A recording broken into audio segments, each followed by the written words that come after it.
दोस्तों, जरा सोचो, अगर दुनिया में कॉफी ना हो तो मुश्किल है ना। करोड़ों लोग अपनी सुबह की शुरुआत इसी खुशबूदार ड्रिंक से करते हैं। भरे हुए शहरों से लेकर छोटे छोटे गांवों तक कॉफी सिर्फ एक ड्रिंक नहीं है, ये एक रस्म है, लोगों को जोड़ने वाला एक जरिया है और सुकून का एक सोर्स है। आज हम कॉफी के इस अद्भुत सफर के बारे में जानेंगे, एक ऐसी कहानी जो इसके स्वाद जितनी ही लाजवाब और दिलचस्प है।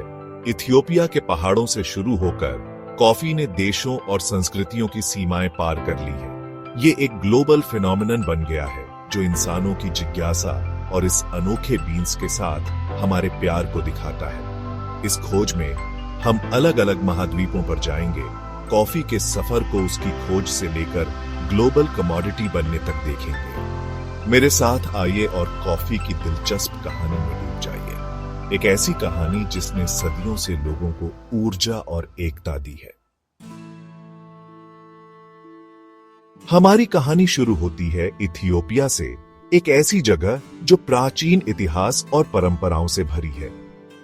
कहानी है कि एक बकरी चराने वाले काल्डी ने देखा कि उसकी बकरियां एक कहास पेड़ के बेरीज खाने के बाद बड़ी एनर्जेटिक हो गईं। हैरान होकर काल्डी ने खुद उन बेरीज को खाया और उसे भी नई ऊर्जा मिली। काल्डी ने अपनी खोज के बारे में वहां के साधुओं को बताया, जिन्हें पहले तो यकीन नहीं हुआ, लेकिन उन्होंने उन बेरीज से एक ड्रिंक बनाकर देखने का फैसला किया। साधुओं ने पाया कि इस ड्रिंक से उन्हें अपनी लंबी प्रार्थनाओं के दौरान जागते रहने में मदद मिलती है। इन एनर्जी देने वाले बेरीज की खबर फैल गई और जल्द ही लोग उन्हें अलग अलग तरीकों से खाने लगे। वो बीन्स को चबाते थे, उन्हें पीसकर पेस्ट बनाते थे या उन्हें गर्म पानी में डालते थे, जिससे आज की कॉफी के शुरुआती रूप बनते थे। इथियोपिया से व्यापारियों और यात्रियों के साथ कॉफी का सफर लाल सागर पार करके यमन तक पहुंचा।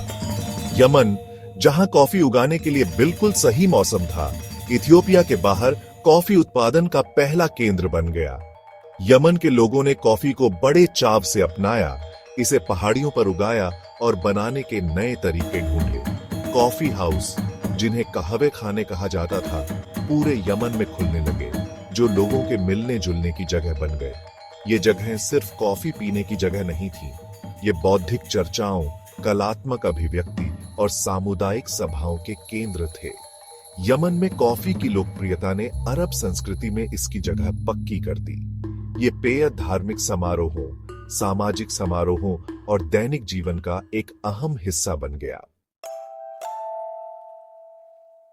कॉफी का जादू जल्द ही यूरोप के तटों तक पहुंच गया। इसे वेनिस के व्यापारी लेकर आए थे, जो ऑटोमन साम्राज्य की अपनी यात्राओं में इस पेय से मिले थे। शुरुआत में कुछ लोगों ने इसे मुस्लिम ड्रिंक समझकर संदेह की नजर से देखा, लेकिन धीरे धीरे कॉफी ने यूरोपीय लोगों का दिल जीत लिया। अरब के कॉफी हाउस से प्रेरित होकर यूरोप के बड़े शहरों जैसे वेनिस, लंदन और पेरिस में कॉफी हाउस खुलने लगे। ये जगह जल्द ही बुद्धिजीवियों, कलाकारों और व्यापारियों के लिए मिलने जुलने की पसंदीदा जगह बन गईं, जिससे रचनात्मकता और सामाजिक आदान प्रदान को बढ़ावा मिला। यूरोप में कॉफी के बढ़ते चलन ने बीन्स की मांग बढ़ा दी, जिससे अमेरिका, एशिया और अफ्रीका में यूरोपीय उपनिवेशों में बड़े कॉफी के बागान स्थापित हुए। कॉफी एक ग्लोबल कमोडिटी बन गई थी, जिसका भाग्य उपनिवेशवाद और व्यापार से जुड़ गया था। भाग 5, नई दुनिया जाग उठी। अमेरिका में कॉफी ने जड़ें जमा ली।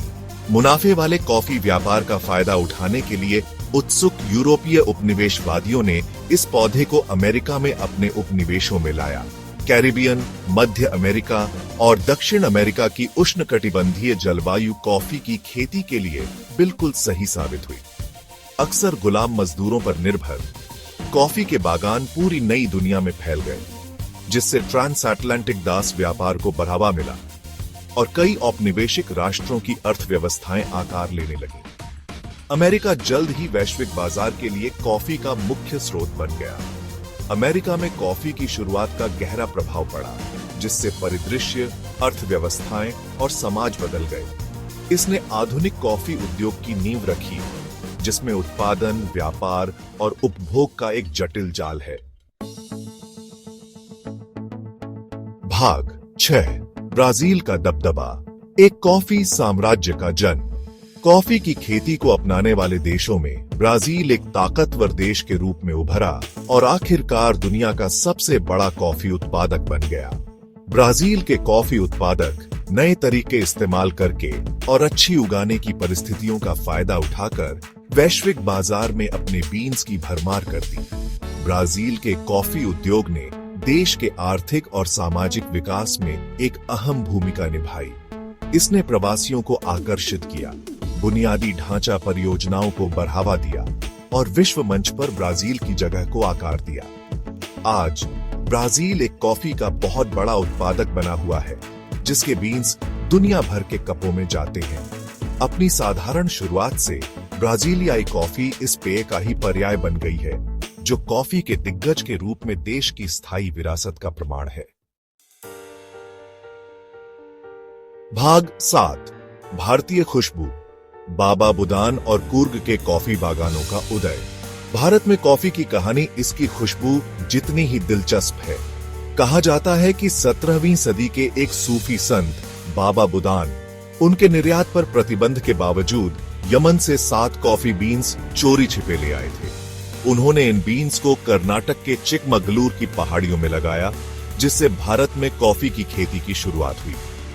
दक्षिण भारत की ठंडी, धुंध भरी पहाड़ियों में कॉफी फली फूली, खासकर कूर्ग जैसे क्षेत्रों में, जो अपने हरे भरे कॉफी बागानों के लिए जाने जाते हैं।